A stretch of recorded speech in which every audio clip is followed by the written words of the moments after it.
Kejadian ini terjadi saat saya masih menginjak sekolah dasar.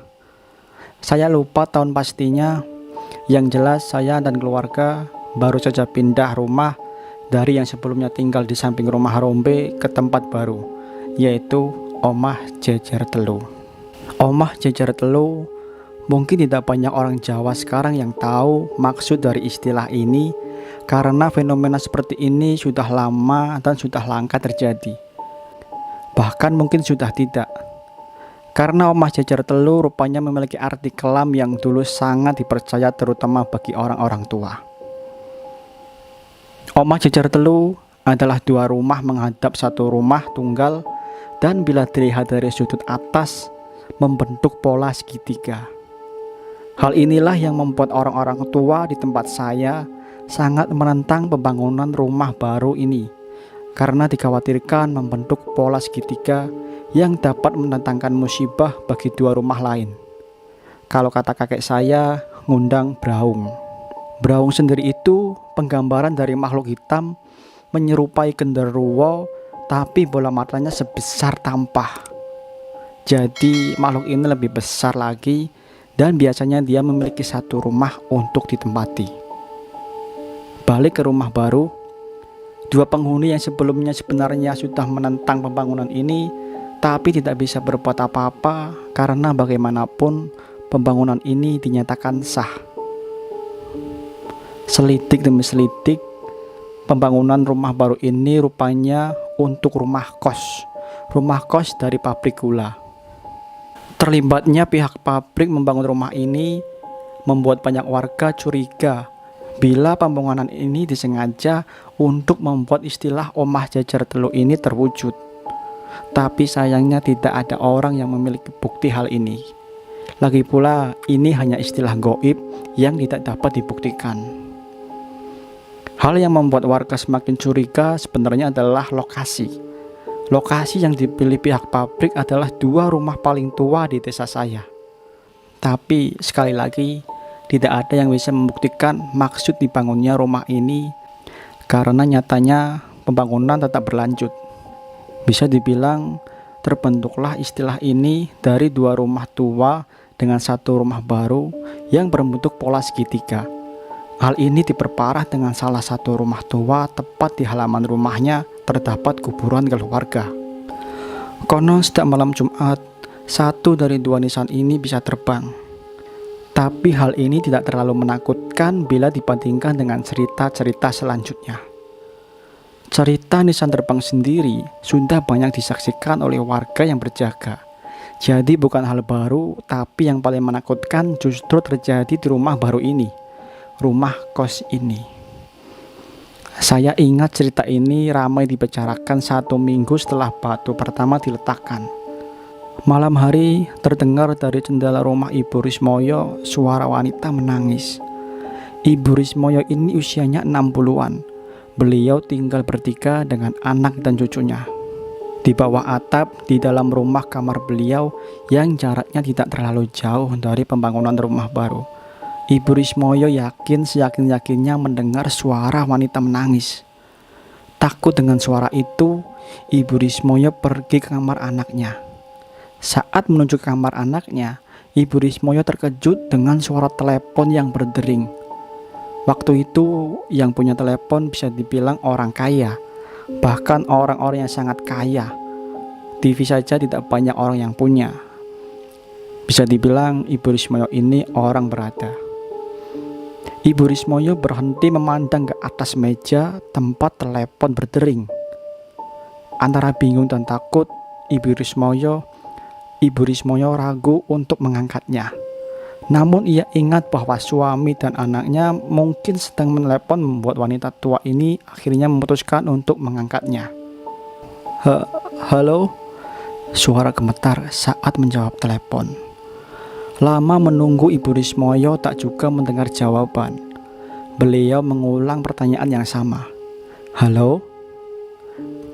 Tetap saja siapapun yang ada di balik telepon itu pasti sedang mengerjai dirinya.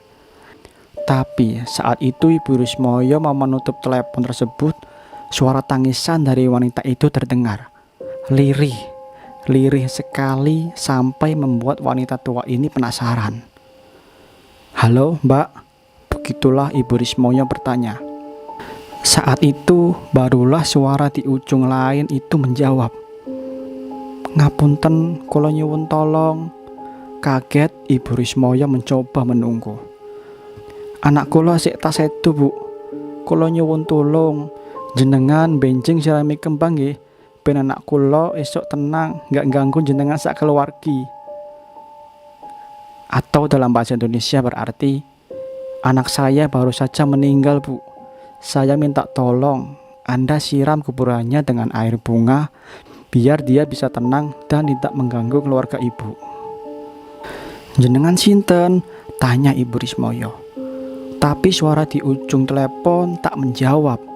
Hanya suara nafasnya yang terdengar jelas seperti senggukan saat seseorang sedang menangis. Malam itu bulu kuduk Ibu Rismoyo sebenarnya sudah berdiri, namun beliau masih mencoba untuk kuat menunggu. Saat itulah suara menangis yang sebelumnya terdengar lirih berubah menjadi suara tawa, cekikikan. Ibu Rismoyo ketakutan sekali sampai langsung menutup telepon. Tapi tak lama kemudian suara telepon kembali berdering. Ibu Rismoyo merasa ada yang mengawasi dirinya.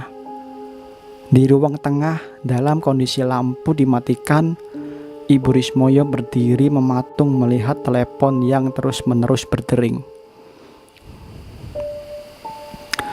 Akhirnya setelah berpikir bahwa mungkin memang ada yang sedang mengerjai beliau, Ibu Rismoyo memberanikan diri mengangkat telepon sambil membentak. Sekali lagi hening. Ibu Rismoyo tidak mendengar jawaban apapun dari entah siapa yang ada di ujung telepon, sampai akhirnya lagi-lagi suara tangisan dari wanita itu terdengar. Kali ini Ibu Rismoyo mendengarnya secara langsung. Suara itu terdengar dekat, dekat sekali. Tanpa menggunakan telepon, Ibu Rismoyo bisa mendengarkan suara itu secara langsung. Hal ini membuat Ibu Rismoyo berniat untuk pergi. Seperti tahu apa yang akan dilakukan wanita itu, sosok misterius di telepon itu lalu berkata, "Kula sakniki wonten ing sebelahe panjenengan." Atau jika dalam bahasa Indonesia berarti, "Saya sebenarnya ada di samping Anda." Ibu Rismoyo menoleh melihat seluruh ruang tengah, namun beliau tak mendapati siapapun di sini. Ketakutan sudah menguasai wanita malang itu. Dia membanting telepon lalu bergegas lari ke kamar anaknya. Sampai di sudut matanya ia melihat sosok wanita menggendong bayi yang masih merah. Tapi Bu Rismoyo tidak lagi peduli. Dia sudah melesat masuk ke kamar anaknya. Anaknya terbangun melihat ibunya menatap dirinya dengan ekspresi ketakutan. "Ada apa, Bu?" Ibu Rismoyo hanya menggelengkan kepala. Dia tak bisa bicara. Setelah kejadian malam itu, Ibu Rismoyo tak lagi bisa bicara. Selain itu, dia juga sering menjerit bila ditinggal sendirian di rumah. Hal ini membuat menantunya yang tinggal di luar kota memutuskan untuk pulang, tapi semua ini baru saja dimulai. Pembangunan rumah baru ini awalnya direncanakan memiliki 2 lantai, hal yang membuat warga geleng kepala siapa orang yang ada di balik pembangunan rumah ini. Namun sayangnya saat pengecoran, tiba-tiba pembangunan berhenti bertepatan dengan dikeluarkan surat pabrik gula bangkrut. Bisa dibilang setelahnya rumah ini menjadi terbengkalai meski bangunan sudah selesai. Kos yang awalnya untuk para pekerja akhirnya tidak laku. Karena satu-satunya penunjang diadakannya kos ini adalah karena pabrik gula. Kalau pabrik gula bangkrut, siapa yang mau kos di sini? Selama berbulan-bulan rumah ini akhirnya dibiarkan kosong. Suatu malam, penghuni rumah di seberang melihat ada yang janggal dari rumah ini. Di mana di dalam rumah kosong, dia melihat sebuah cahaya. Satu hal yang membuat dirinya penasaran. Siapa yang masuk ke dalam rumah ini? Berbekal sarung tersambar di badan, dengan senter jumbo di tangan. Pak Ageng keluar dari rumahnya. Beliau berniat untuk memeriksa rumah kosong ini, takutnya bila ada maling bersembunyi. Ia menyeberang jalan, lalu menggeser pagar yang menutupi rumah kosong tersebut, lalu melangkah untuk masuk. Pak Adeng memeriksa setiap sudut rumah, tapi dia tak menemukan apapun yang bisa menjawab pertanyaannya tadi. Kesempatan ini digunakan Pak Ageng untuk melihat-lihat keseluruhan rumah. Beliau menemukan 4 kamar dengan dapur umum, selain itu ada 1 kamar mandi. Sayang sekali rumah sebesar ini dibiarkan kosong seperti ini. Saat itulah dari jauh Pak Ageng mendengar suara wanita menangis. Suaranya terdengar jelas dari halaman belakang rumah yang waktu itu masih ditumbuhi pohon-pohon pisang. Kadang saat seseorang sudah penasaran, ia akan mengesampingkan rasa takut atas kebutuhan yang akan dia lakukan. Hal inilah yang terjadi dengan Pak Ageng. Berbekal keberanian sebesar biji jagung, dia memutuskan untuk memeriksa bagian belakang rumah yang konon tidak pernah didatangi siapapun. Pintu kayu yang menutupi bagian belakang rumah dipindahkan oleh Pak Ageng. Sementara suara itu terdengar semakin jelas, membuat dirinya semakin yakin bila yang dia dengar ini nyata. Melangkah keluar, Pak Ageng tak mendapati apapun selain pemandangan pohon pisang. Saat itu Pak Ageng terus mencari di mana sumber suara tersebut karena ia merasa yakin masih mendengarnya. Saat itulah tanpa sengaja senter jumbo Pak Ageng menangkap sesuatu di jendela Ibu Rismoyo. Rupanya wanita tua itu sedang mengamati dirinya dari dalam kamarnya. Pak Ageng akhirnya memutuskan untuk mendekati jendela Ibu Rismoyo yang sedang melihat dirinya dari balik kaca hitam. Ada yang aneh dengan wanita tua ini. Pak Ageng belum pernah melihat beliau mengerai rambut panjangnya sembari menempelkan wajahnya dengan 2 tangan tepat di kaca. Tepat berdiri di hadapannya, Pak Ageng akhirnya mengetuk kaca jendela wanita tua itu yang sama sekali tidak bergerak. Bu, sampean ndelok opo toh? Kok sampai koyo ngene? Atau dalam bahasa Indonesia berarti, Bu, Anda ini sedang lihat apa? Kok sampai kayak gini? Ibu Rismoyo masih melihat Pak Ageng. Saat itulah Ibu Rismoyo tersenyum menyeringai kepada Pak Ageng yang membuat lelaki paruh baya itu merasa ada yang ganjil dengan wanita tua di hadapannya ini. Ibu Rismoyo seperti mengatakan sesuatu, namun Pak Ageng tidak bisa mendengar dengan jelas maksud ucapannya. Ibu Rismoyo terus mengetuk-ngetuk kaca dengan telunjuknya. Butuh waktu lama untuk Pak Ageng tahu kalau Ibu Rismoyo sedang berusaha mengatakan nang burimu atau di belakangmu. Pak Ageng terdiam mematung. Suara tangisan itu kini terdengar semakin jelas. Subuh, Pak Ageng ditemukan oleh Mbak Nani saat sedang menyapu halaman depan. Ia menemukan lelaki paruh baya itu kejang-kejang. Ramai orang yang datang mencari tahu apa yang sebenarnya terjadi. Tapi saat Pak Ageng ditanya, dia hanya bisa menjawab dengan kosakata tidak lengkap atau gagap. Ia menyebut Anin sambil menunjuk-nunjuk siapapun yang ada di depannya. Semua orang hanya saling melihat satu sama lain, tidak mengerti maksud Pak Ageng. Tapi ketika Ibu Rismoyo datang mendenguk, Pak Ageng menjerit-jerit menyuruh wanita itu untuk keluar. Mbak Nani merasa tersinggung ibunya diperlakukan seperti itu. Dia berkata bila Pak Ageng tidak tahu terima kasih. Hal ini membuat orang-orang yakin kalau ini adalah tanda-tanda omah jajar telu yang biasanya diawali dengan sesama tetangga saling bermusuhan.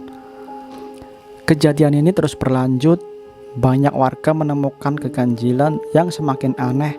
Salah satunya menemukan Ibu Rismoyo biasanya berdiri di depan pintu rumah kosong seorang diri, seolah-olah melihat sesuatu. Saat diingatkan, dia akan menoleh sambil nyengir setan yang membuat merinding. Tidak hanya itu, di tengah malam beberapa orang pernah bersaksi bila melihat Pak Ageng sedang bermain-main di got depan rumah kosong seperti mencari sesuatu di sana. Setiap mau didekati, Pak Ageng akan merangkak masuk ke dalam rumah, membuat orang yang melihatnya memutuskan untuk pergi. 2 tahun setelah kosong, akhirnya ada keluarga baru yang mengatakan berniat mengontrak rumah ini. Hal ini disampaikan kepada RT setempat. Meski sempat diingatkan kalau rumah ini tidak beres, keluarga baru ini bersikeras. Katanya dia tidak peduli dengan hal ini. Karena rumah ini sebelumnya selesai ala kadarnya, keluarga baru ini harus sedikit menguras isi dompet untuk memperbaiki di sana-sini. Ia berkata kalau merasa berjodoh dengan rumah ini dan berniat membelinya kalau dia rasa cocok dalam waktu berjangka. Akhirnya Pak RT pun menyerah. Rumah yang sebelumnya terbengkalai kini terlihat lebih baik. Keluarga baru ini terdiri dari seorang lelaki muda, sebut saja Pak Ridwan, bersama istri dan kedua anaknya. Anak sulung berusia 6 tahunan, sedangkan si bungsu masih menyusui. Malam ini adalah malam pertama bagi mereka. Kebetulan kamar di sebelah utara menghadap ke rumah Boris Moyo, sedangkan ruang tamu menghadap rumah Pak Ageng. Setiap malam anak bungsunya tidak pernah berhenti menangis. Hal ini membuat Pak Ridwan dan istrinya tidak bisa tidur, sementara anak sulungnya berlarian di ruang tengah. Namun tidak ada yang lebih membuat Pak Ridwan merasa heran saat menemukan Pak Ageng berdiri di gerbang rumahnya, mematung menatap kosong ke arah rumahnya. Hal ini terjadi setiap malam antara pukul 12 malam saat Pak Ridwan menenangkan anaknya di ruang tamu. Bersama istrinya, mereka mengawasi Pak Ageng dari kaca jendela ruang tamu. Takut terjadi hal-hal yang tak diinginkan. Pak Ridwan keluar untuk mengingatkan Pak Ageng, tapi lelaki itu justru tersenyum sebelum melangkah mundur. Belum selesai dengan urusan Pak Ageng, terdengar anak sulungnya berteriak menjerit yang membuat mereka akhirnya berlari untuk melihat apa yang terjadi. Anak sulungnya menunjuk-nunjuk kaca jendela yang ditutupi oleh gorden. Pak Ridwan memeriksa saat melihat di hadapannya ada Boris Moyo. Hal ini pun terjadi setiap malam, membuat Pak Ridwan akhirnya menyampaikan protes kepada Pak RT. Membuat mereka akhirnya dikumpulkan di salah satu rumah warga. Di sana Boris Moyo menangis, menggelengkan kepala, seolah berkata itu bukan dirinya. Hal yang sama yang dilakukan oleh Pak Ageng. Pak RT menyarankan untuk memanggil kiai untuk membersihkan seisi rumah, tapi Pak Ridwan tidak percaya dengan hal-hal seperti ini. Dia menolak lalu kembali ke rumah. Hal yang membuat warga merasa semakin geram.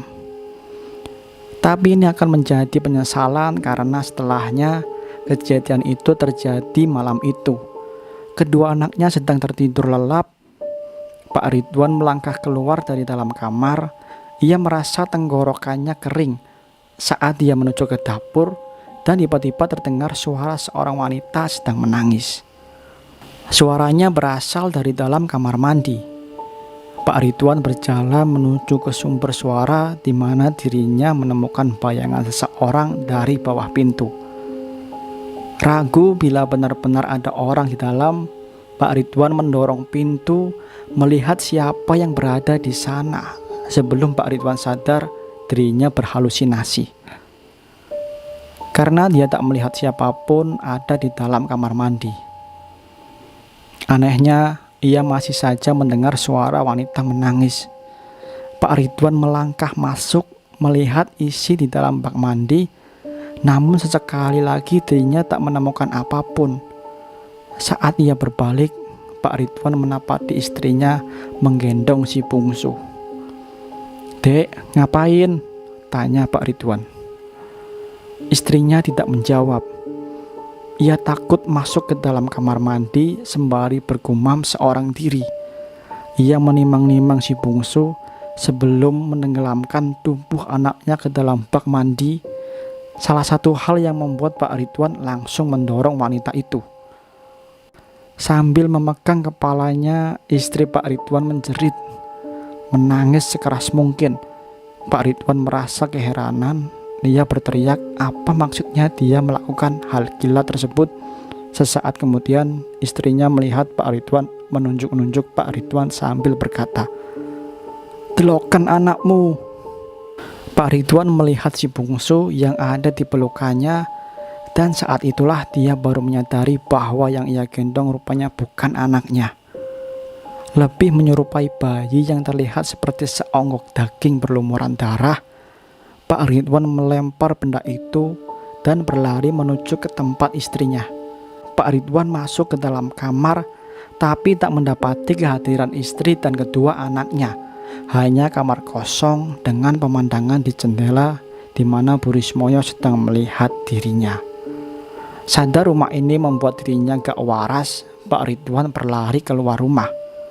Di sana dia melihat istri dan kedua anaknya sedang berdiri melihat Pak Ridwan dengan tatapan cemas. Malam itu juga mereka menjelaskan semua kejadian ini kepada Pak RT, yang keesokan harinya memutuskan untuk memanggil Kiai. Sebenarnya warga, terutama Pak RT, sudah bersikap baik. Mereka mau membantu mencarikan Kiai untuk membantu membersihkan rumah tersebut. Tapi keluarga Pak Ridwan, terutama Pak Ridwan sendiri, menolak tawaran tersebut. Kenapa? Karena beliau lebih percaya dengan seorang guru spiritual yang pernah dekat dengan keluarga Pak Ridwan. Jadi bisa dibilang Pak Ridwan yang sehari-hari memiliki latar belakang sebagai seorang pemborong ini dulu punya guru spiritual keluarga. Tapi sudah lama tidak menjalin hubungan setelah kebangkrutan bapaknya. Setelah bapaknya almarhum, Pak Ridwan teringat kembali dengan sosok guru ini. Beliau pun mendatangkan lelaki tua ini yang untuk jalan saja harus dibantu dengan tongkat. Hal ini sebenarnya ditantang dengan tetua desa saya. Tapi Pak Ridwan ngeyel berkata bahwa beliau sudah keluar uang banyak untuk rumah ini. Warga pun mengalah. Para tetangga di samping rumah Pak Ridwan merasa ada sesuatu yang tidak enak akan terjadi. Tapi apa daya, mereka tidak bisa berbuat apa-apa. Jadi, apa yang dilakukan oleh guru spiritual ini? Ini adalah satu-satunya yang saya ingat tentang rumah ini, di mana ritual dilakukan di hadapan beberapa warga. Seperti tontonan saja. Pertunjukannya sendiri dilakukan di belakang rumah Pak Ridwan. Malam itu bertepatan dengan Kamis Legi. Kalau tidak salah ingat, orang tua itu disebut guru seperti paranormal pada umumnya. Duduk bersila di atas tanah sambil menggeleng-gelengkan kepalanya. Beberapa kali dia membuka mata, melotot pada sudut-sudut tertentu. Beberapa kali dia juga tertawa sendirian.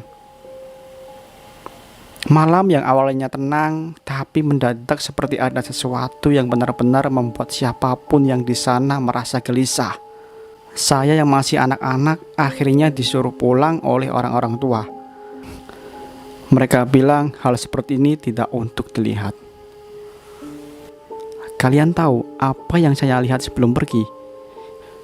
Orang yang menyebut dirinya guru itu memukul-mukul telapak tangannya pada sepatok kelapa, lalu merobek kulit keras buah tersebut dengan sekali cabik, lalu menuangkan isi buah tersebut yang di dalamnya tak berisi air, tapi sesuatu yang hitam kental.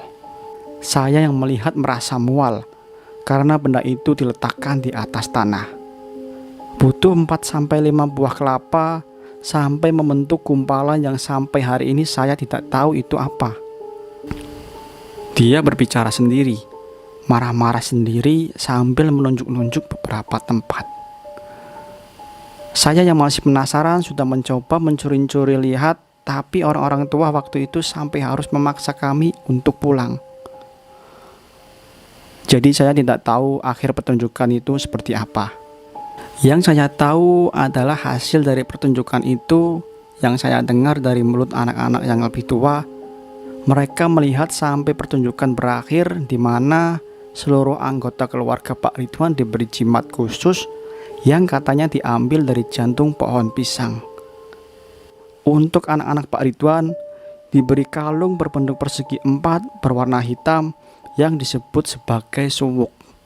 Sedangkan Pak Ridwan diberi kemuning seperti keris, hanya saja lebih kecil, ukurannya sebesar ibu jari. Lalu apa yang terjadi sebenarnya?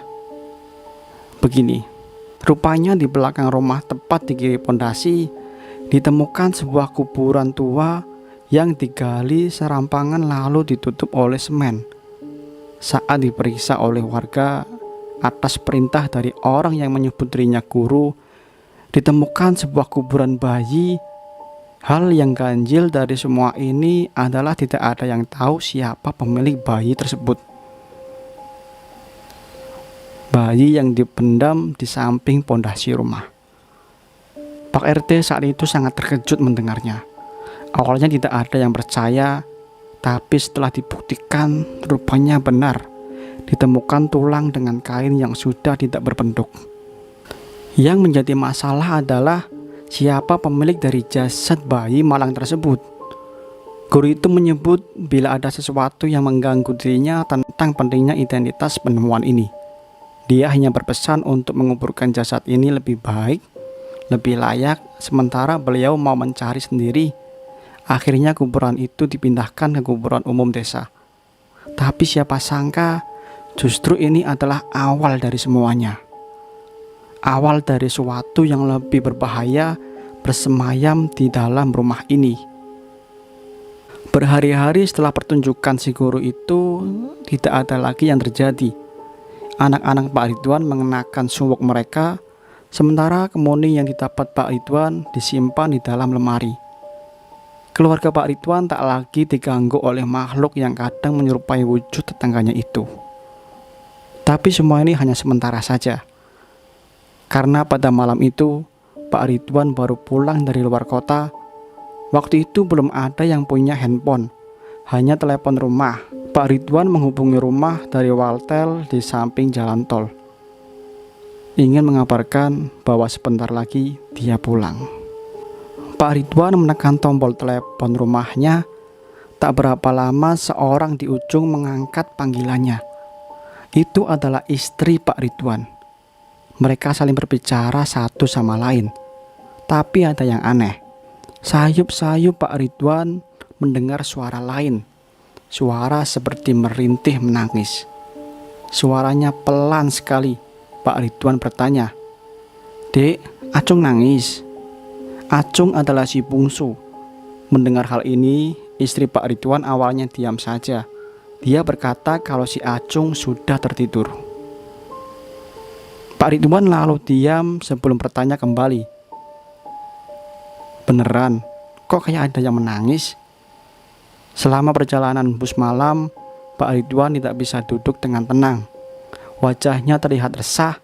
Entah kenapa setelah menghubungi istrinya justru malah membuat Pak Ridwan khawatir terjadi sesuatu dengan keluarganya. Hal ini ditangkap oleh seorang karnet bus yang melihatnya. "Enten opo toh Pak? Kok koyono masalah?" Atau dalam bahasa Indonesia berarti, "Ada apa Pak? Kok seperti ada masalah?" Pak Ridwan hanya tersenyum, enggan menceritakan masalahnya, tapi si karnet bus seperti tahu sesuatu. Dia terus melihat Pak Ridwan mencuri-curi pandang. Hal ini disadari oleh Pak Ridwan. Saat Pak Ridwan mengatakan di mana dia akan turun, si kernet lalu berujar, "Pak, engken nek matuk ora ana salahe nek bersihi sikil dilek nang jedeng aja lali disawang bayangane." Atau dalam bahasa Indonesia berarti, "Pak, nanti kalau pulang gak ada salahnya mencuci kaki terlebih dahulu dan jangan lupa untuk melihat bayangan." Pak Ridwan tidak mengerti maksud dari pemuda itu yang usianya mungkin setengah dari usianya. Ia hanya mengangguk saat bus mulai memelankan laju kecepatan sebelum Pak Ridwan melangkah untuk turun. Bus kembali melanjutkan perjalanan. Karena itu masih memandang Pak Ridwan. Jarak antara jalan raya dengan rumah tidak terlalu jauh. Pak Ridwan berjalan sendirian menuju ke rumah. Tapi kenapa saat ia sedang berjalan, seperti ada yang terus membuntuti-nya dari belakang. Hal ini membuat Pak Ridwan berkali-kali terus berhenti melihat ke belakang, tapi anehnya tak ditemukan apa-apa. Setiap kali langkah Pak Ridwan terdengar lagi-lagi perasaan seakan-akan ada yang mengikutinya. Terasa lagi semakin lama semakin intens. Pelan-pelan Pak Ridwan mulai merinding, terutama saat suara-suara mulai terdengar di telinganya. Ia sampai di rumah dini hari. Setelah mengambil kunci dari kantung celananya, Pak Ridwan melangkah masuk. Hal pertama yang dilakukan adalah menuju ke kamar tempat istri dan anaknya sedang tertidur. Tapi ada kejadian aneh, karena sebelum Pak Ridwan masuk ke kamar istrinya, ia melihat si sulung mengintip dari pintu kamarnya. Saat Pak Ridwan melihat itu, si sulung langsung menutup pintu lagi. Hal ini membuat Pak Ridwan termenung sejenak. Ia merasa semakin janggal, ada apa dengan anaknya? Kenapa dia belum tidur? Hal yang tak biasa bagi si sulung. Pak Ridwan mengurungkan niat masuk ke kamar. Ia sekarang mendekati pintu si sulung, di mana Pak Ridwan lalu mengetuk pintu kamarnya.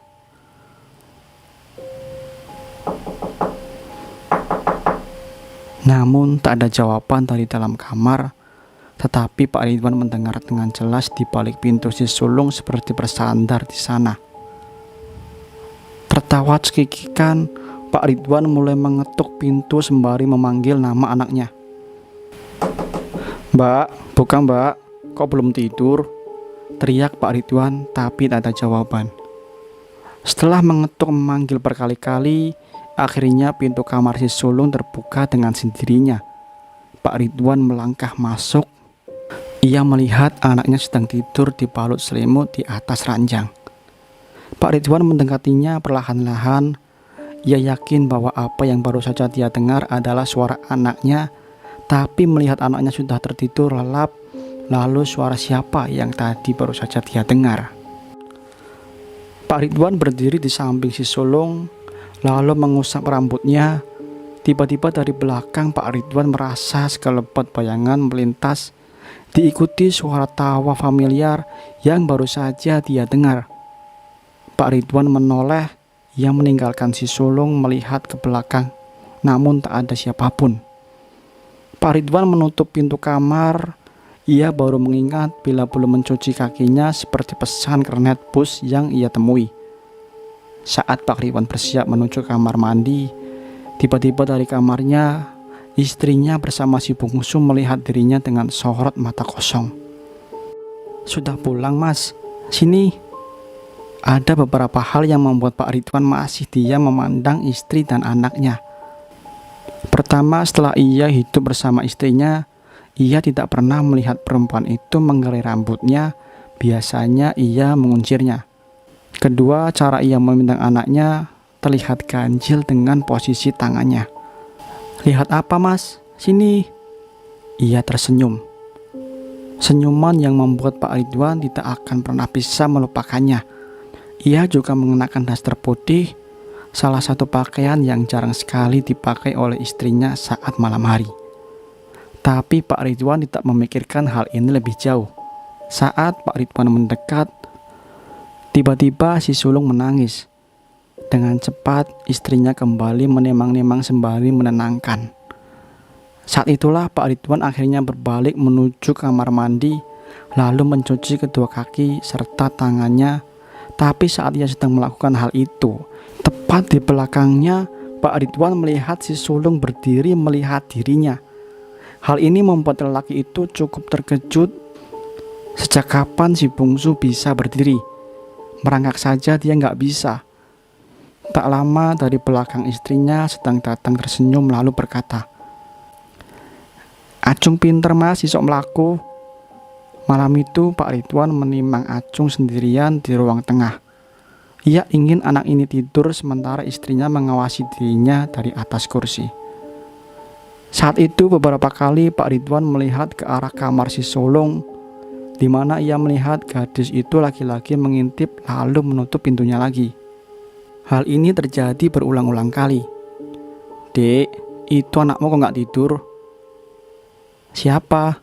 "Si Mbak. Itu loh ngintip terus." Istri Pak Ridwan tertawa kecil lalu berkata,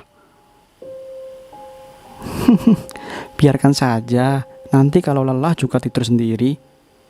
Pak Ridwan hanya diam mendengarnya. Semua semakin aneh. Saat itulah suara telepon berdering.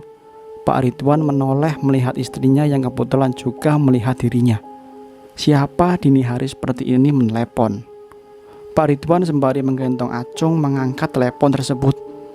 Ia masih bisa melihat si sulung mengintip dirinya. "Halo, Mas di rumah?" Pak Ridwan hanya diam mendengarkan. "Aku tadi sore ke rumah ibu sama anak-anak. Tadi wis tak hubungi tempatmu kerja, katanya kamu udah balik. Gak tahu kenapa aku gak tenang, makanya aku telepon Mas." Pak Ridwan melihat istrinya masih memandang dirinya. Memperhatikan Pak Ridwan menutup telepon, lalu berjalan meninggalkan istrinya, masuk ke kamar. Sesaat kemudian dia mengikuti dirinya. Tak hanya itu, si sulung juga mengikuti sementara Acung masih ada di tangannya. Pak Ridwan membuka almari mencari di mana kemoningnya disimpan. Semakin lama Acung terasa semakin berat. Pak Ridwan berusaha tetap tenang sembari tangannya membongkar baju satu persatu.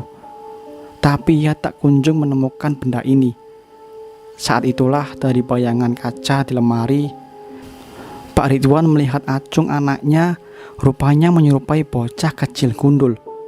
Sosok yang menyerupai istrinya masih berdiri, diam tak bergerak. Pak Ridwan mendorong pintu lemari, mengarahkannya pada si sulung yang berdiri malu-malu di samping pintu kamar. Sosoknya berubah menjadi sosok dengan kain kafan yang tidak lebih tinggi dari anak gadisnya. Wajahnya hitam. "Cari ini, Mas." Telapak tangan dengan terulur dengan kemuning di atasnya. Pak Ridwan melihat dari sudut mata sebelum mengarahkan pintu melihat istrinya yang rupanya adalah sosok perempuan dengan leher teklek. Ia melihat Pak Ridwan menyeringai berujar dalam suara lirih, "Anak saya di mana?" Belum berhenti sampai di situ. Rasanya Pak Ridwan ingin menjerit, lari tanggung langgang dari rumah itu, tapi tubuhnya seperti patung. Hanya bisa membeku diam sesaat sebelum akhirnya dia menyadari di atas lemari ada sosok kakek tua, keriput dengan bulu di tubuhnya melotot memandang dirinya. Tidak ada yang bisa diingat apa yang terjadi setelahnya, karena Pak Ridwan sadar tiba-tiba dia di hadapannya ramai orang berkumpul. Ada seorang lelaki mengenakan sorban putih memandang Pak Ridwan sembari menepuk-nepuk bahunya. Istri dan kedua anaknya langsung mendekati Pak Ridwan. "Omahmu saiki rame pol temit, sing mbok gawa empuh teko ngendiku." Yang dalam Indonesia berarti, "Rumahmu sekarang dipenuhi setan yang kau bawa entah dari mana." Pak Ridwan tidak mengerti, tapi istrinya segera menceritakan bila sudah 1 minggu ini Pak Ridwan bersikap aneh. Ia menangis seorang diri di kamar. Selama itu juga tak ada yang bisa dilakukan selain mengirimkan doa di dalam rumah. Termasuk Pak Kiai yang didatangkan untuk membersihkan rumah. Pak Ridwan tidak mengerti. Ia meminta lelaki itu menjelaskan lebih jauh apa yang sebenarnya terjadi. Pak Kiai akhirnya menunjukkan sesuatu. Siapa sangka bila semua ini ada hubungannya dengan kuburan bayi yang ditemukan. Singkatnya, siapapun yang membangun rumah ini memiliki maksud tersembunyi yang tidak diketahui tujuannya. Bisa saja ingin membuat celaka Burismoyo atau rumah di depan milik Pak Ageng. Kuburan bayi itu digunakan hanya untuk memperkuat tanah ini, karena sebenarnya rumah Ibu Rismoyo atau rumah Pak Ageng tidak kalah angker. Hal ini diperkuat di mana Bu Nani bercerita bahwa semenjak rumah yang Pak Ridwan tinggali dibangun, banyak kejadian janggal terjadi. Salah satunya Bu Rismoyo berkata bahwa setiap malam ia didatangi oleh sosok yang tidak bisa dilihat. Dia selalu menemui Ibu Rismoyo, memijat kaki dan badannya.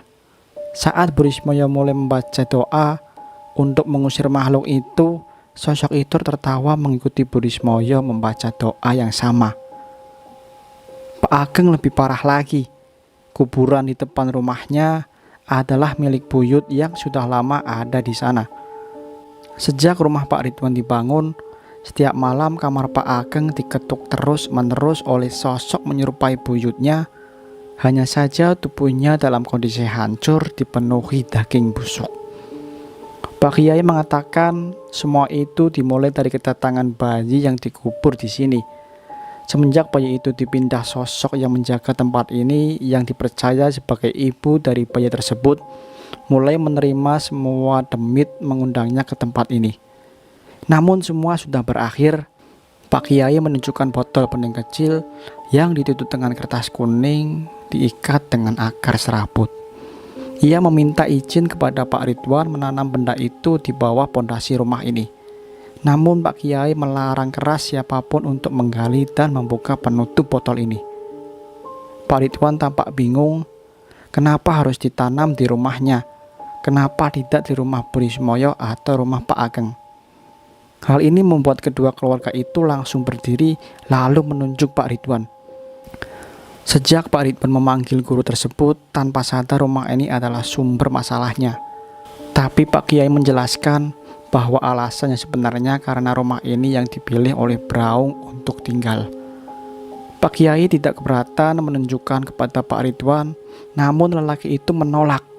Selain itu, sebenarnya makhluk yang sekarang disimpan di dalam botol itu bisa saja dibuang ke Alas Purwo atau alas-alas di timur, tapi percuma saja. Mereka sudah kadung kerasan dengan tanah di Omah Jejer Telu, sehingga tidak akan menyelesaikan masalah. Dengan menanam botol di rumah ini, setidaknya tak akan ada lagi gangguan apapun selama Pak Ridwan tinggal. Asalkan rumah ini kembali bersih dengan diisi oleh doa-doa yang menenangkan.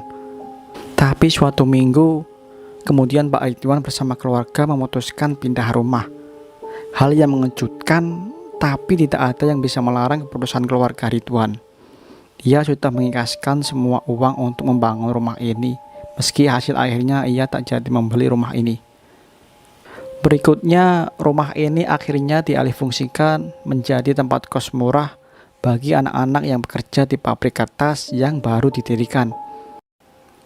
Berdirinya pabrik baru tentu diikuti penyerapan tenaga kerja.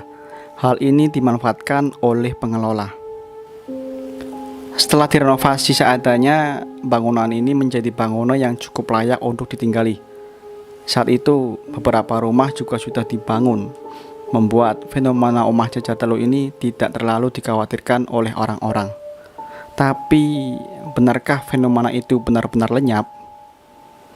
Disinilah Putri datang dari sebuah desa di barat daya wilayah kami, wilayah yang sudah terkenal di provinsi kami sebagai wilayah penghasil anak-anak muda yang berani merantau. Jadi, buat orang yang bukan dari Jawa Timur, ada beberapa daerah yang memang terkenal pemuda-pemudinya ulet. Perempuan ataupun laki-lakinya benar-benar pekerja keras, hal yang membuat saya masih terpukau bila melihatnya.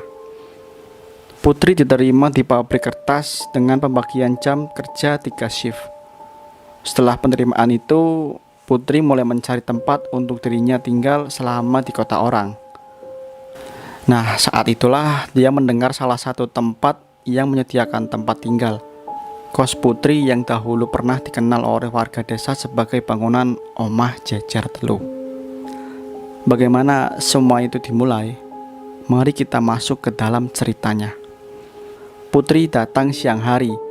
Setelah mendapat alamat dari kenalan di pabrik, sampailah Putri di bangunan dengan palang kos khusus wanita.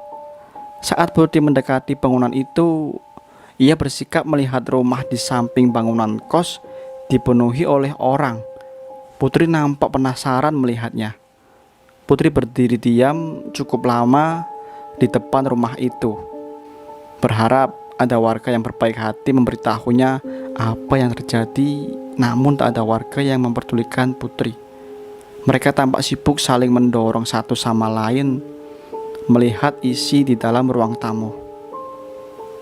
Putri akhirnya memutuskan pergi. Ia duduk di depan bangunan di mana disediakan sebuah kursi. Sembari menunggu pengelola datang, Putri mencuri-curi pandang rumah di samping bangunan yang berjarak tidak jauh dari tempat Putri duduk, yang hanya terhalang pohon sawo yang mulai rimbun. Di sela-sela Putri mengamati, tiba-tiba dia mendengar suara menjerit. Suaranya nyaris membuat Putri melompat dari tempat duduknya. Suara itu seperti suara seorang wanita.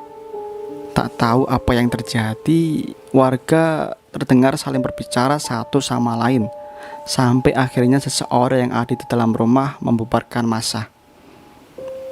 Pintu rumah akhirnya ditutup, diikuti oleh warga yang berhamburan pergi.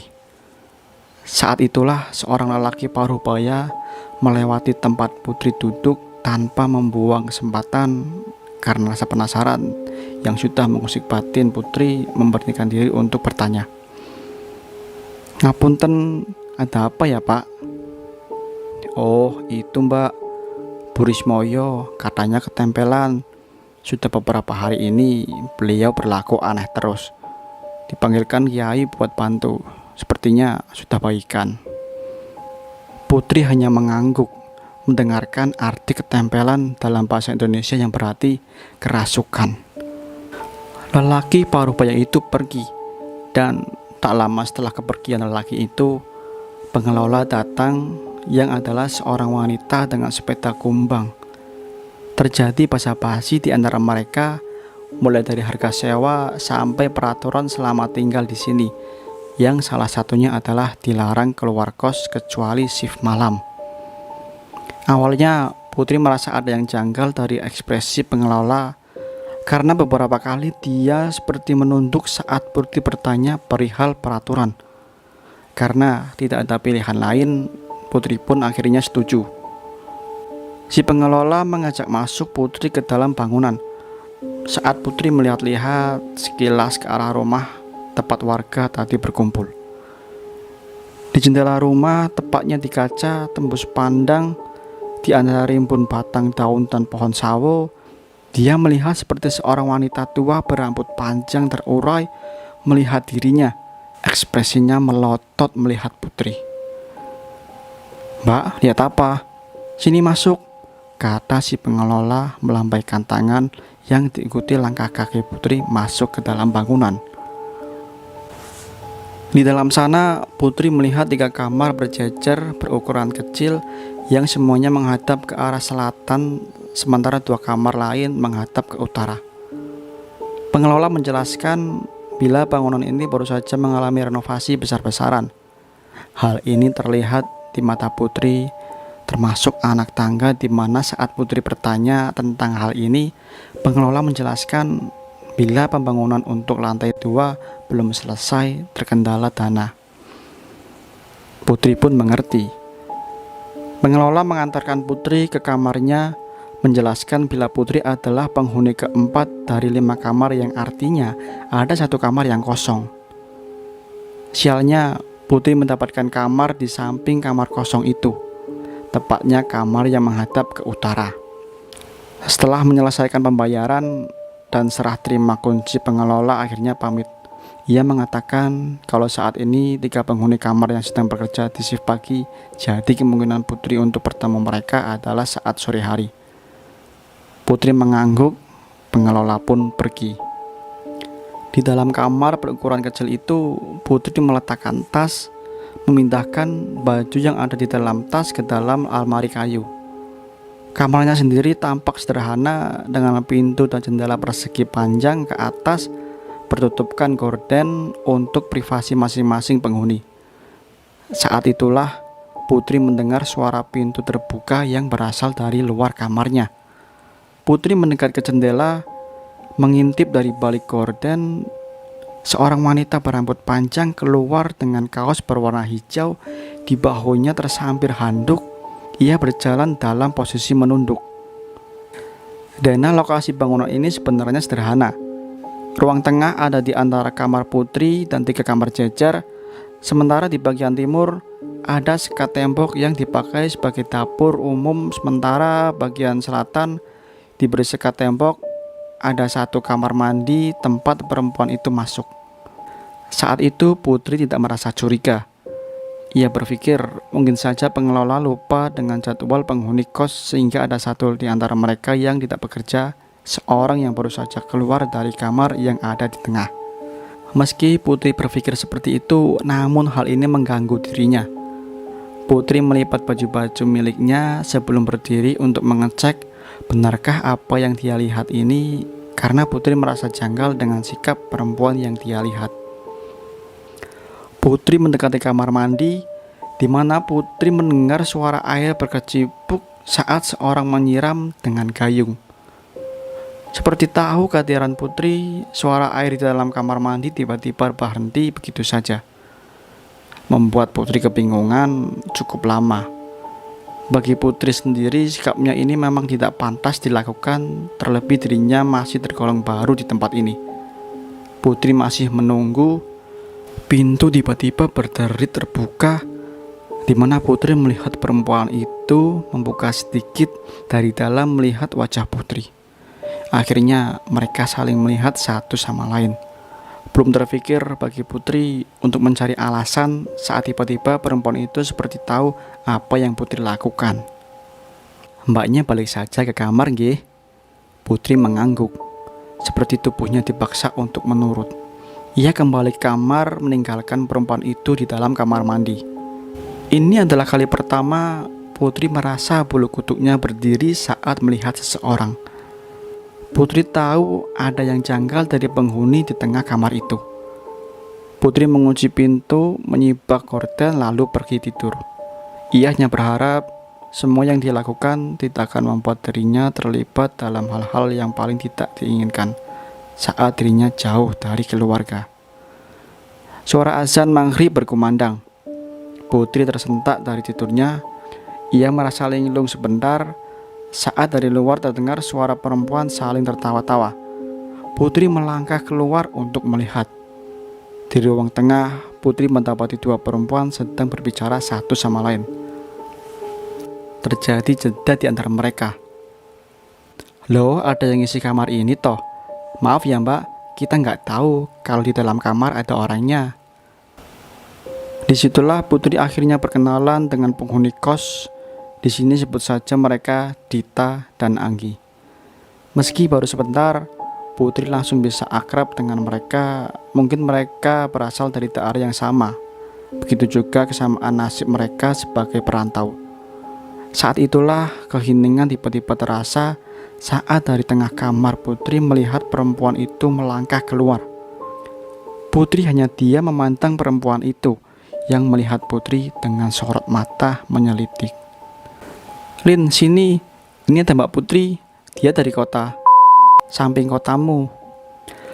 Perempuan itu mendekat lalu bergabung.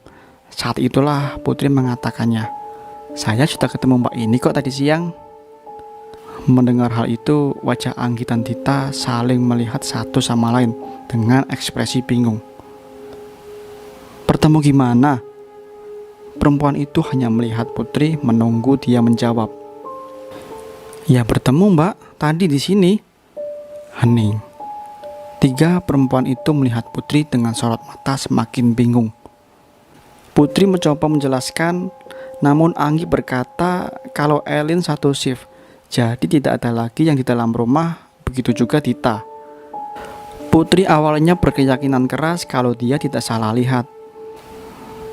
Anehnya perempuan bernama Elin ini tidak memojokkan Putri. Sebaliknya dia kemudian mengajak pergi. Mbaknya lihat saya keluar dari kamar itu. Iya mbak, sumpah. Terus mbak Elin pergi kamar mandi toh. Malah sempat buka pintu. Perempuan bernama Elin itu mengangguk. Dia lalu mengatakan sesuatu yang membuat Putri terkejut. Saya percaya dengan perkataan mbak kok. Tapi sepertinya itu bukan saya. Putri terlihat bingung. Maksudnya bagaimana? Gak apa-apa mbak, gak usah dipikirin. Pokoknya itu bukan saya kok, cuma menyerupai saja. Erin mengakhiri kalimat. Ia kembali ke dua temannya lalu menjelaskan kalau Putri memang salah lihat. Hal ini membuat Putri semakin merasa aneh. Hari mulai larut, satu persatu perempuan itu mulai berpamitan pergi, termasuk Elin yang terakhir.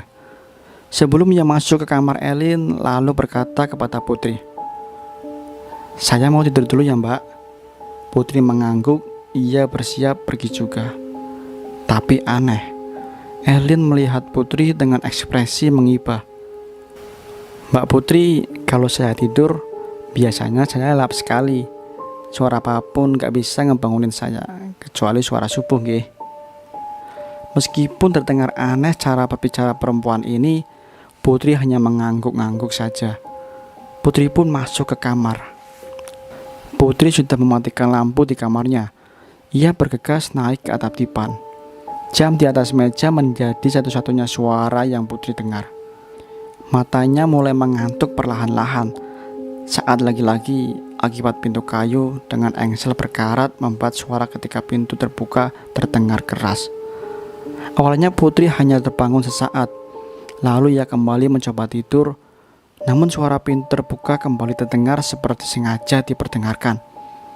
Kali ini Putri membuka mata, ia mau melihat.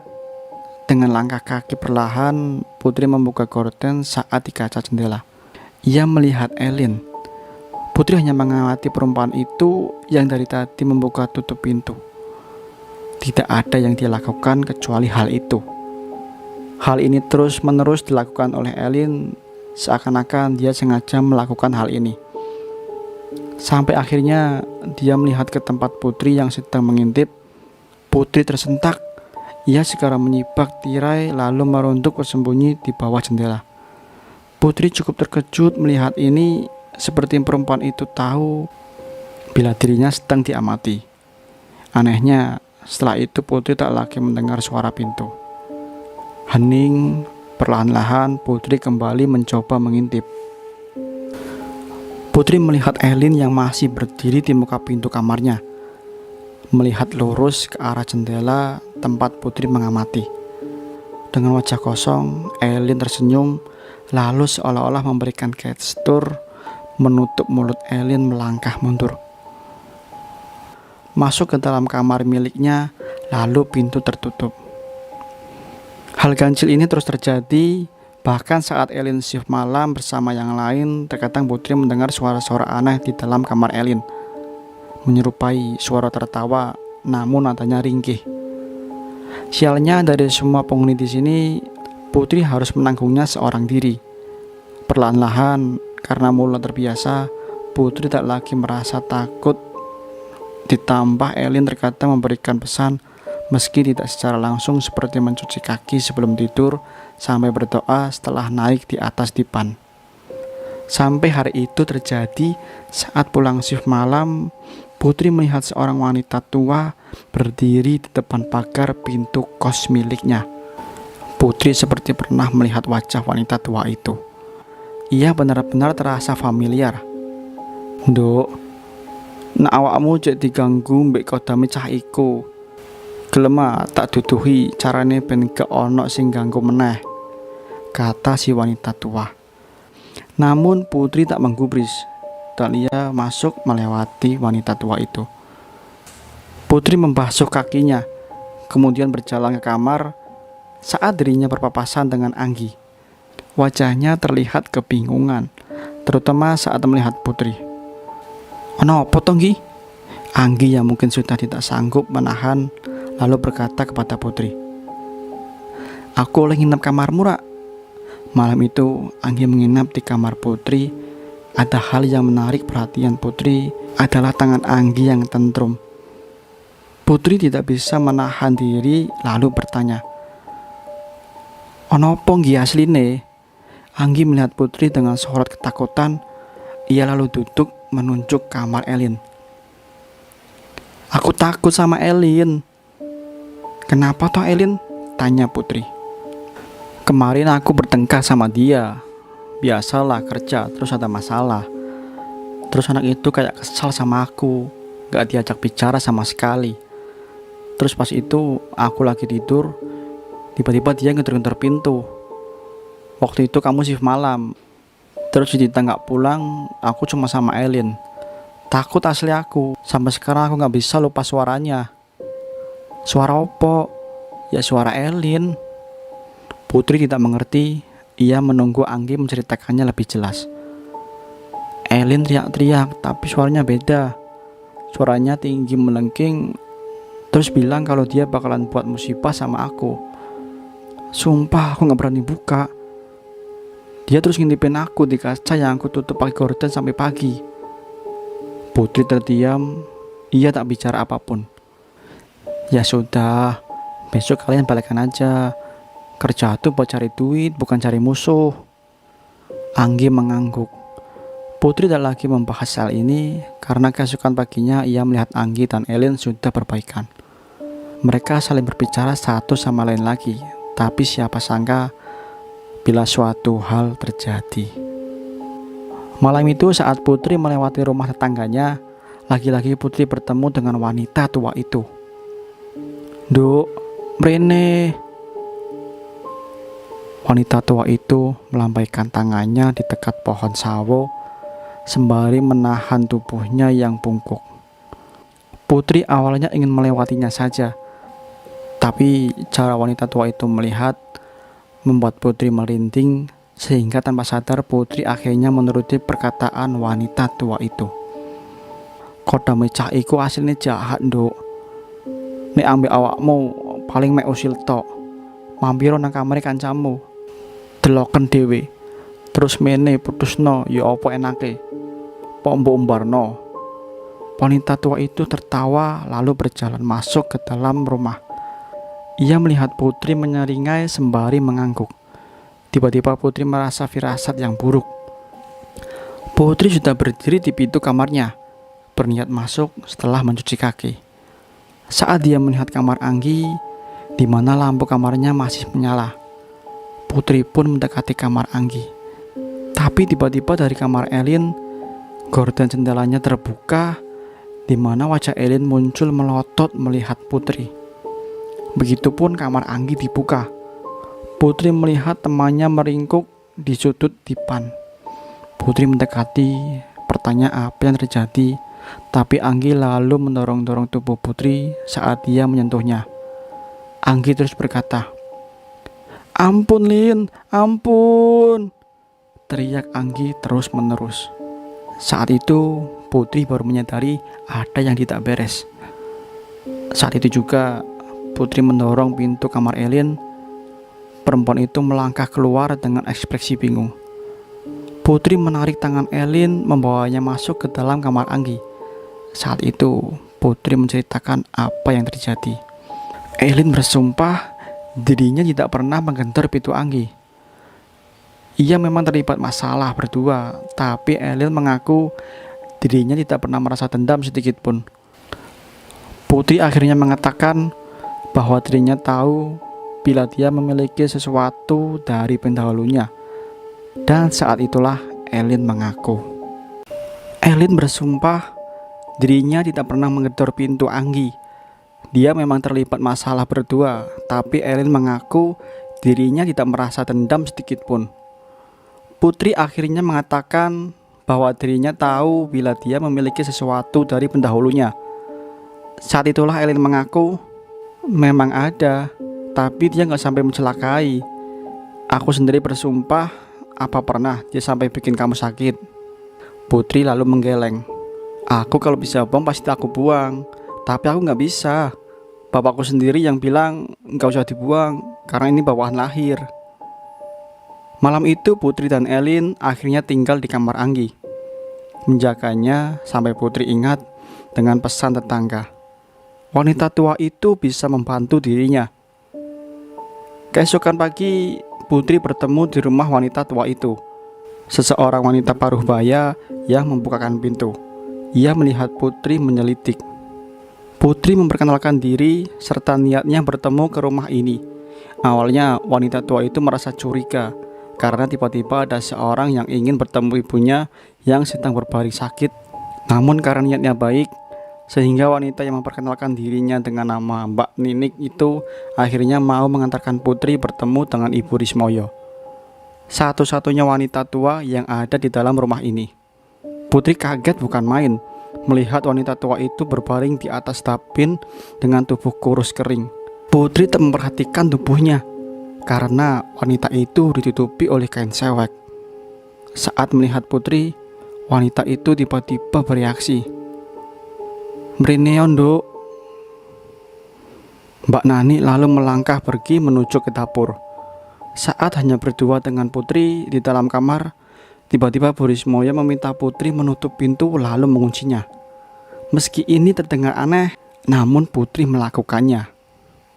Setelah mengunci pintu, Putri berbalik, tapi tiba-tiba dia dikejutkan dengan Ibu Rismoyo yang sudah berdiri mencengkram wajah Putri. Menengo, atau dalam bahasa Indonesia artinya diam. Putri tiba-tiba merasa takut.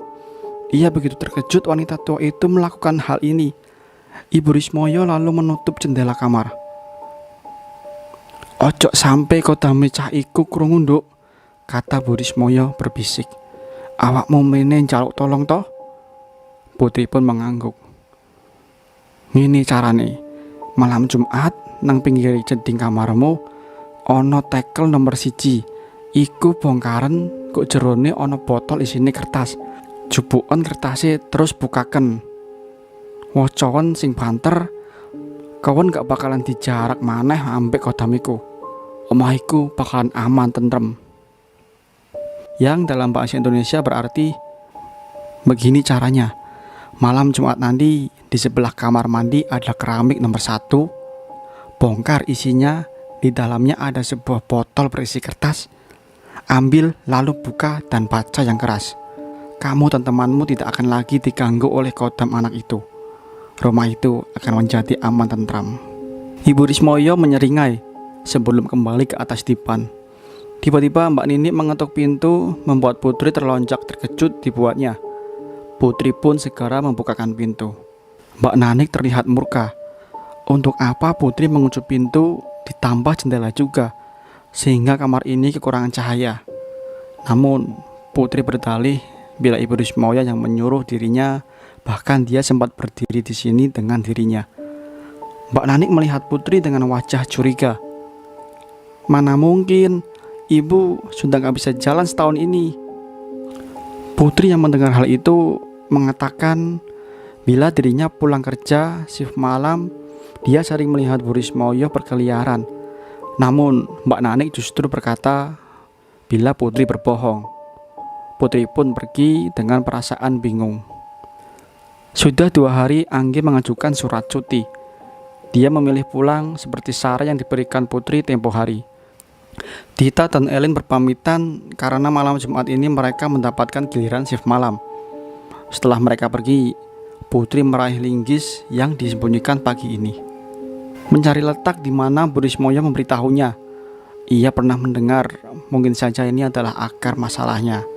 Karena bangunan ini memang terasa janggal. Dengan mengikuti perkataan Bu Rismoyo, mungkin Putri bisa membuat tempat ini menjadi lebih baik. Setidaknya itu yang ia pikirkan. Putri mulai membongkar di tempat yang dia pikir benda itu disembunyikan. Berbekal linggis, ia mulai menghantamkannya, mencungkil sedikit demi sedikit, sampai dia menemukan setatat rajut dari kain di mana di dalamnya terdapat sebuah botol berisikan kertas yang diikat dengan seikat tali. Ada sesuatu yang Putri rasakan saat menyentuh botol itu. Ia tak mengerti, tiba-tiba suasana rumah ini terasa lebih sunyi, lebih dingin dari biasanya. Putri membuka botol, meraih kertas yang dilipat. Perlahan-lahan ia menarik seutas tali yang melingkari kertas yang tak terlalu besar. Kertas itu terlihat tua berwarna kekuningan. Di dalam kertas tersebut, Putri menemukan tulisan dengan bahasa Arab. Rupanya itu adalah isim. Ia pernah mendengar tentang isim dan rajah. Itu seperti surat yang menggunakan bahasa Arab yang biasa digunakan untuk jimat lama. Putri tak berani membaca kertas itu. Ia tahu ada yang salah dengan ini saat dari belakang Ia merasa sesuatu mengawasi dirinya. Putri melihat ruang tengah yang kosong, seakan-akan dirinya mendengar langkah kaki, namun tak ada siapapun sebelum sesuatu melintas dengan cepat. Dari dalam kamar Putri terdengar rintihan suara wanita yang sedang menangis. Begitu pilu, hingga tanpa sadar Putri melangkah perlahan-lahan mendekati kamarnya. Ia tahu ada sesuatu di dalam sana. Tapi siapa? Bukankah dia sendirian di dalam rumah ini? Putri membuka pintu itu, namun ia tak menemukan siapapun. Apakah dirinya salah mendengar? Namun dari dalam kamar tempat Elin tidur, tiba-tiba suara pintu berderit terbuka terdengar, membuat Putri melihat sesuatu yang ada di dalamnya.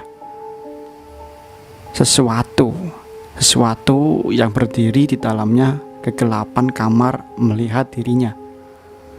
Sebelum Putri mendekat, suara itu kembali terdengar. Mbak Yu. Putri kembali melihat ke dalam kamarnya. Ia mencari di mana suara itu berasal. Aku nang dhuwur, Mbak. Iyo, dhuwurmu.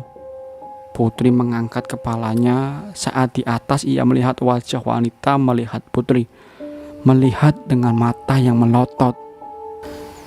Tidak ada yang tahu apa yang dilakukan Putri. Tidak ada, karena saat Dita dan Elin sampai di rumah, tidak ada apa-apa. Tapi Elin merasakan hal lain. Saat Elin pertama menginjakkan kaki di lantai kos, dia sudah merasa aneh. Udara di dalam kos terasa anyep atau hambar dan tidak nyaman. Tetapi Elin tidak mau mengatakan hal ini kepada Dita.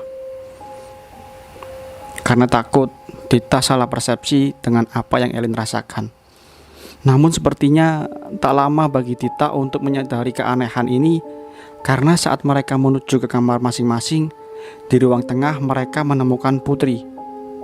Putri duduk di atas lantai di antara meja dan kursi dengan piring berisikan nasi yang lembek seperti dimasak dengan serampangan. Putri terus menyuapi nasi yang terlihat seperti mentahan itu dengan tangan kosong.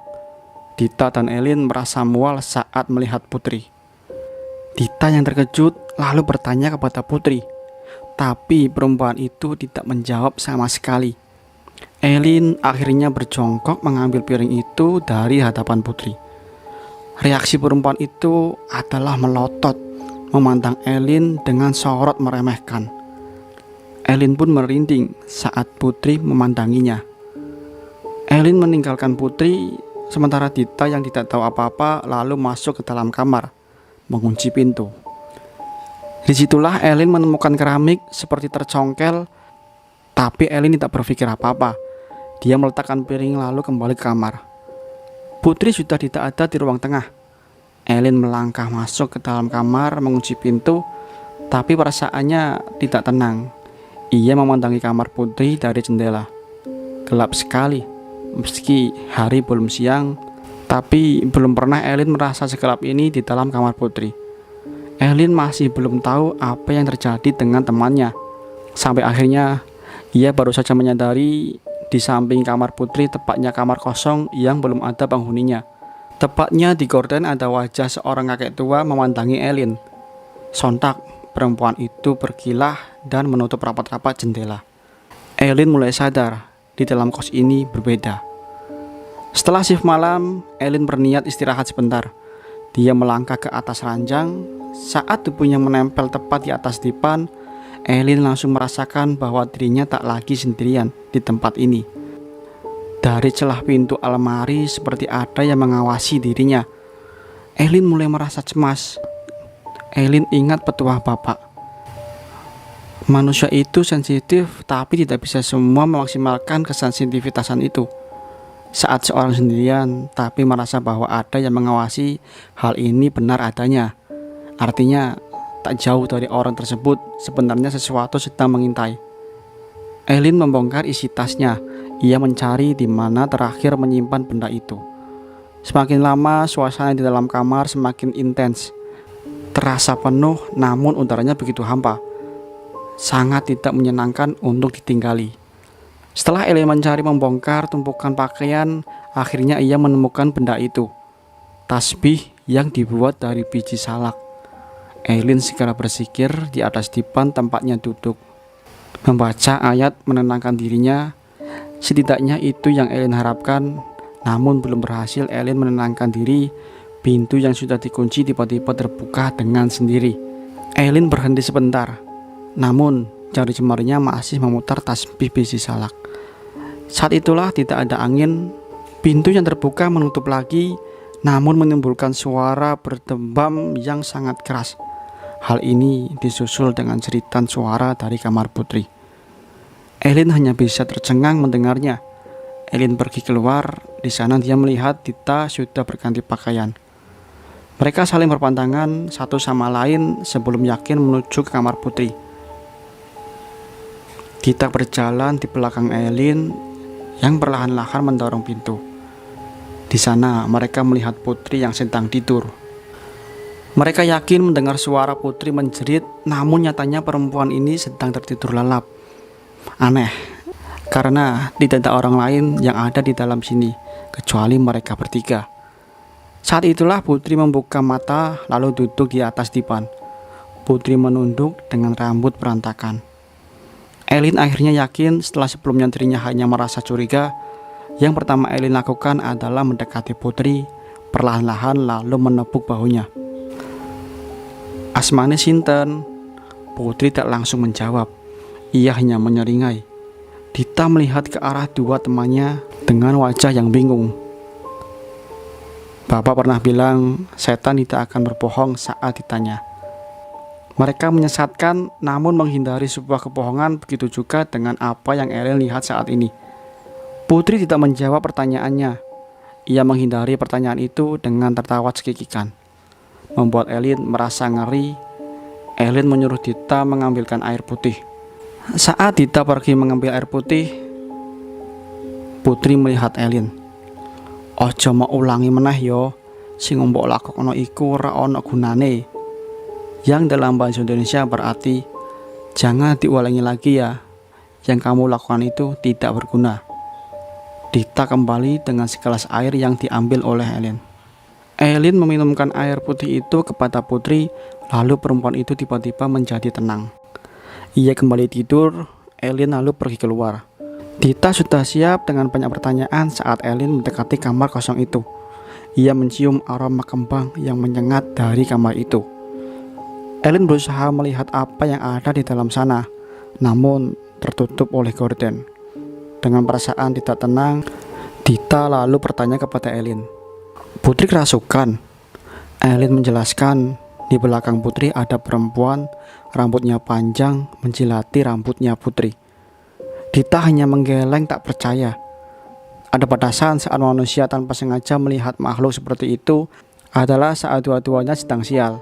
Tapi berbeda bila mereka sengaja menunjukkan wujudnya, apalagi bila bukan mengancam. Hal ini yang dilakukan Eileen sehingga dia memutuskan keluar siang-siang buta itu. Eileen berkata kepada Dita agar dia mau menjaga Putri sebentar. Dia akan kembali dengan pengelola menceritakannya semua. Dita awalnya bingung sampai dia menyadari dia sendirian di rumah ini dengan Putri yang bersikap aneh. Namun Dita mencoba untuk tenang sebelum pintu kamarnya terbuka. Dita menuju kamarnya, lalu sekilas ia melihat seorang anak kecil seperti melintas diikuti suara ranjang berdecit seperti diinjak-injak oleh seseorang. Namun tubuhnya mendadak merasa lebih dingin dari sebelumnya. Saat Dita melewati pintu kamar, dia tak menemukan apapun, hanya kamar kosong. Merasa tenang, Dita berniat kembali ke tempat Putri. Namun sebelum dia menutup pintu kamar, matanya menangkap sepotong tangan bersembunyi di atas lemari yang kemudian lenyap begitu saja. Dita yang merasa bahwa Eileen benar, lalu berlari menuju pintu keluar saat ia melihat Eileen sudah datang dengan wanita pengelola. Eileen mengajak wanita itu masuk cepat-cepat. Dita mengikuti dari belakang. Pintu kamar tempat Putri berada dibuka. Mereka melihat Putri menatap mereka semua. "Ono opo?" tanya Putri kepada mereka. Pengelola itu mendekat, menyentuh kening putri. "Gak apa-apa, kerasukan opo? Ojo aneh-aneh yo," kata si pengelola kepada Elin.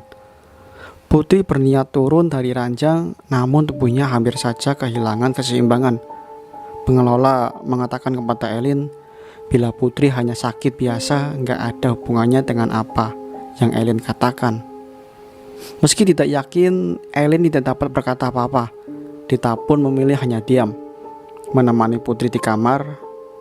Siang ini harusnya Putri bekerja, namun sepertinya ia izin. Langit mulai gelap, suara azan maghrib baru saja berkumandang. Dita dan Elin duduk di ruang tengah. Entah beberapa kali mereka melihat kamar Putri. Lampu di dalam kamarnya tak kunjung menyala sejak siang tadi. Setelah minum obat, membuat dua perempuan ini was-was. Setelah menunggu, akhirnya Elin tidak sadar. Ia berdiri menuju ke kamar Putri, mengetuk pintunya. Dari dalam terdengar suara Putri menyuruh Elin masuk. Dita hanya mengawasi dari jauh. Saat itu lagi-lagi Dita mendengar suara kecipuk saat kaki menyentuh keramik, diikuti suara anak. Namun setiap kali melihat ke sana kemari, Dita tak melihat siapapun, hanya suara-suara yang sangat pelan. Seperti suara anak-anak sedang bermain, menunggu Eli kembali, padahal Dita sudah ingin pergi mandi. Membuat perempuan ini akhirnya acuh.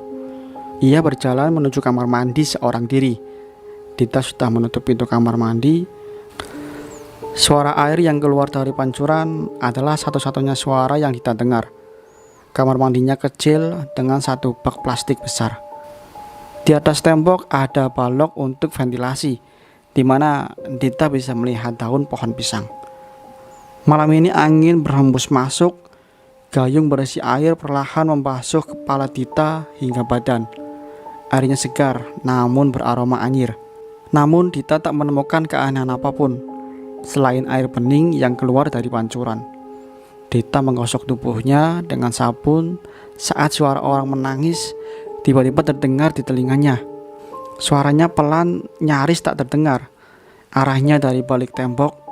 Namun Dita meyakinkan diri di belakang hanya ada kebun pisang milik tetangga. Mana mungkin ada orang menangis. Namun Dita menjadi ingat sesuatu bila mendengar suara pelan yang tak ada wujudnya, bisa saja itu. Dita tak memperdulikannya. Ia cepat-cepat mengguyur tubuhnya lagi, namun aroma anyir semakin tercium di hidungnya. Saat Dita tanpa sengaja melihat ke lubang ventilasi, di mana dia melihat wajah seseorang wanita tua melirik menatap dirinya. Dita berteriak. Berbekal handuk untuk menutupi tubuhnya, Dita beralih keluar. Ia bertemu dengan Elin dan Putri yang wajahnya pucat. Wajah mereka tampak terkejut melihat Dita. Dita tidak tahu kenapa wajah mereka tampak seperti itu. Saat itu juga Elin mengatakan, "Getih," atau dalam bahasa Indonesia berarti darah. Dita melihat sekujur tubuhnya saat itu baru saja bermandikan darah. Putri menjerit memalingkan wajah saat mereka menyadari sesuatu mendekat. Seorang wanita tua yang Dita lihat berjalan mendekat. Ia menyeret satu kakinya. Putri menyebut sebuah nama. "Burismoyo." "Itu orangnya, Lin." "Rak popo, aku gak jarak." Dita melangkah mundur berdiri bersama yang lain. Ibu Rismoyo mendekat lalu bertanya, "Nang di kertasnya, Nduk?" "Di mana kertasnya, Nak?" Wanita tua itu melihat Putri, namun perempuan ini terlalu takut. Elin lalu membujuk Putri, di mana dia menyimpan isim itu. Benda seperti itu tidak baik disimpan. Putri masih tak berani menatap wajah Bu Rismoyo, namun dia mencoba mengingat-ingat. Sampai Putri akhirnya ingat di mana dia terakhir kali menyimpan benda itu. Di dalam perutnya. Bu Rismoyo yang mendengarnya lalu tertawa cekikikan. Dia lalu berbalik mundur. Elin yang melihatnya segera menghentikannya. Ia bertanya, "Apa maksudnya ini?" Dengan sorot mata melotot, Bu Rismoyo lalu melihat keseluruhan ruang sambil menyeringai, "Wes rame, turu bareng Nduk." Tapi anehnya Bu Rismoyo sempat melihat kamar kosong itu cukup lama. sembari mengedah-ngedahkan kepalanya. Lalu pergi dengan menyeret satu kakinya. Elin lalu menarik Putri dan Dita menuju ke kamarnya. Burismoyo pergi lewat pintu belakang, meninggalkan mereka bertiga. Di dalam kamar Elin, mereka bertiga sudah mengenakan rukuh, wirid semalaman, sedangkan di luar kamar terdengar suara seperti seorang saling berbicara satu sama lain. Putri menghentikan wiritannya, namun Elin yang tahu akan hal itu segera menegurnya.